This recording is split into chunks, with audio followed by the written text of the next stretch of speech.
Final Destination 3. The chilling design of death targets a new group of high school graduates, centering on Wendy Christensen, a meticulous student and school photographer celebrating senior night at an amusement park. While boarding the towering Devil's Flight roller coaster with her boyfriend Jason and a crowd of classmates, Wendy experiences a terrifyingly vivid premonition.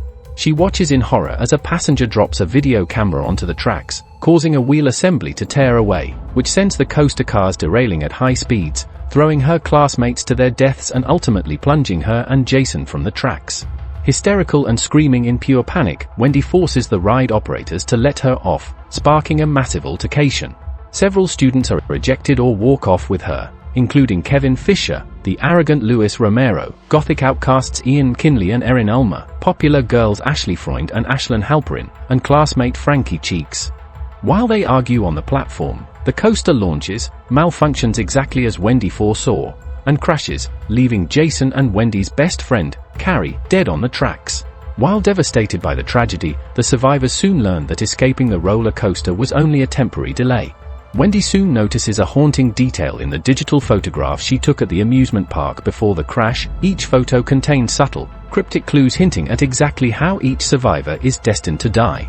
Death begins its timeline correction with Ashley and Ashlyn. Unaware of the danger, the two girls visit a tanning salon. Due to a series of seemingly minor mishaps, a leaking air conditioner dripping onto a power strip, a misplaced shelf locking the tanning beds shut, the beds malfunction and overheat rapidly, trapping the girls inside and burning them alive. Upon realizing the terrifying hidden truth within her photographs, Wendy teams up with Kevin to warn the remaining survivors, understanding that death is working its way down the roller coaster's original seating chart. Despite their frantic warnings, the invisible hand of death strikes with brutal, calculated precision. Next in line is Frankie Cheeks.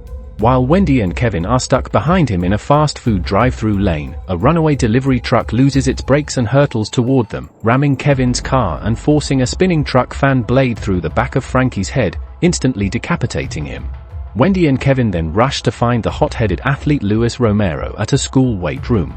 Luis mocks their warning, but as he aggressively lifts weights, the cords on a weight machine snap, causing two heavy iron weights to violently slam together, crushing his skull flat.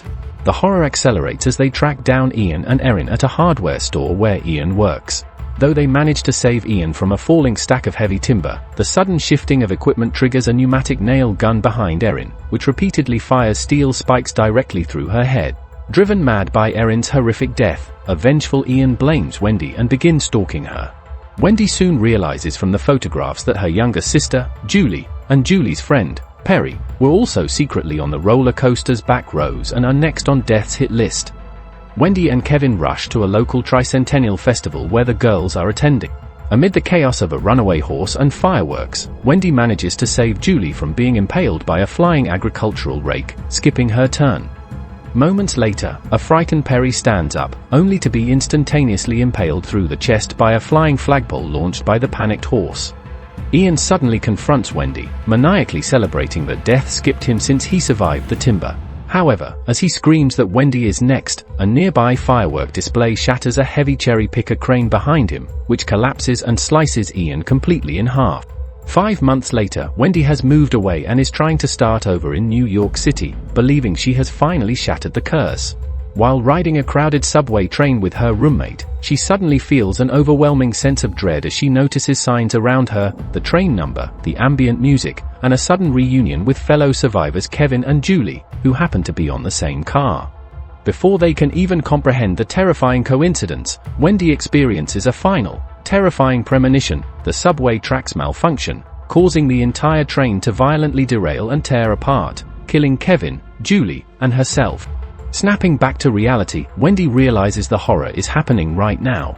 As she frantically screams for them to get off, the train begins to accelerate into the dark tunnel, and the movie abruptly cuts to black amid the agonizing, screeching sound of tearing metal and twisting steel, proving that Death's final destination is absolute. Final Destination 4. The relentless cycle of death zeroes in on a fresh group of college students, surrounding Nick O'Bannon as he attends a thrilling race day at the McKinley Speedway with his girlfriend Laurie Milligan and their friends, Hunt Wynorski and Janet Cunningham. While relaxing in the stadium bleachers, Nick suddenly experiences a terrifyingly vivid premonition of a catastrophic chain reaction crash on the racetrack.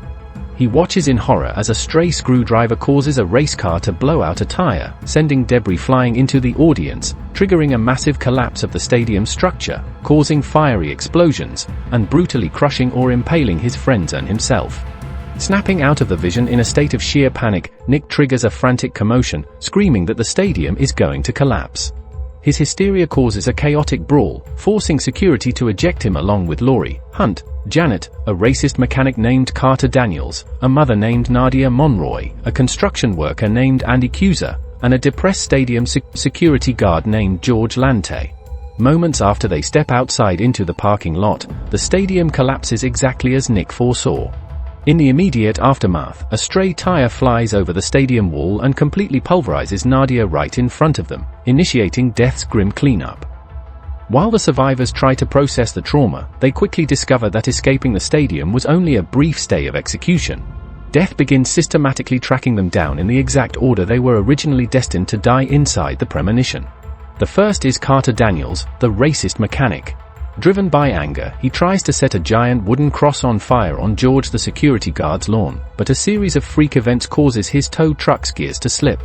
His ankle gets caught in the towing cable, and he is dragged down the street as the truck sparks, eventually causing the vehicle to explode and burn him alive.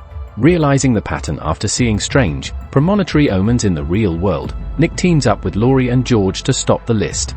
However, death strikes next at a beauty salon, where a chain of minor accidents, a leaking fan, a rolling aerosol can, and a loose lawnmower outside, causes a heavy rock to shoot through the window, instantly impaling Samantha Lane through her eye. The horror accelerates as Nick tries to warn the remaining survivors. They track down Andy Cusa at his auto repair shop, but before they can safely get him away, a malfunctioning lift drops a car, triggering a CO2 tank to explode. The blast launches Andy backward through a chain-link fence just as a heavy metal fence post is thrown forward, cutting him into pieces.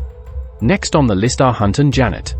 Nick has a vision of water and coordinates, sending him to save Janet from a malfunctioning automated car wash where she is trapped as water floods her car and the sunroof cracks open. Laurie and George manage to pry the sunroof open and pull Janet to safety at the last second, effectively skipping her turn. However, Hunt is not so lucky. At a local country club pool, a freak golf ball strike hits a water lever, draining the pool. Hunt drops his lucky coin into the drain, dives in, and becomes stuck to the powerful filtration intake valve due to the intense pressure, which violently sucks his internal organs out through the drain. Believing the cycle is broken after saving Janet, George attempts to commit suicide to test the design but finds he cannot die, convincing them they are safe. However, Nick realizes a terrifying mistake at another survivor, a cowboy named Jonathan Groves, was hospitalized after the crash and is actually ahead of them on the list.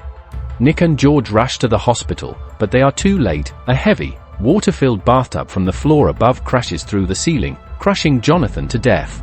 As George walks out into the street in shock, an ambulance speeding toward the hospital violently strikes him, killing him instantly. Realizing that Laurie and Janet are now next, Nick sprints to a local shopping mall where the girls are watching a movie. Inside the mall cinema's maintenance room, a spark from a broken wire ignites combustible chemicals, triggering a massive explosion that tears through the theater screen, killing Janet and crushing Laurie under the collapsing ceiling. Just as Laurie is crushed, Nick snaps awake, realizing this was yet another premonition. He is actually still at the hospital right after George's death. Armed with the knowledge of how to stop the mall disaster, Nick sprints to the shopping center. He arrives just as the maintenance room fire begins, using his bare hands to jam a nail gun into a construction wall to trigger a fire sprinkler system, successfully extinguishing the flames and saving Laurie and Janet. 2 weeks later, the three surviving friends gather at a peaceful New York cafe, celebrating the fact that they have finally defeated death's grand design. As they talk, Nick notices a loose scaffold outside and a shadow on the wall, realizing that the premonitions weren't meant to save them, but rather to lead them to the exact spot where death could claim them all at once. Before they can react, a semi-truck swerves to avoid the scaffolding and crashes directly through the cafe window, violently crushing all three of them in an instant, proving that no matter how many times you bend the timeline, death's ultimate destination remains absolute.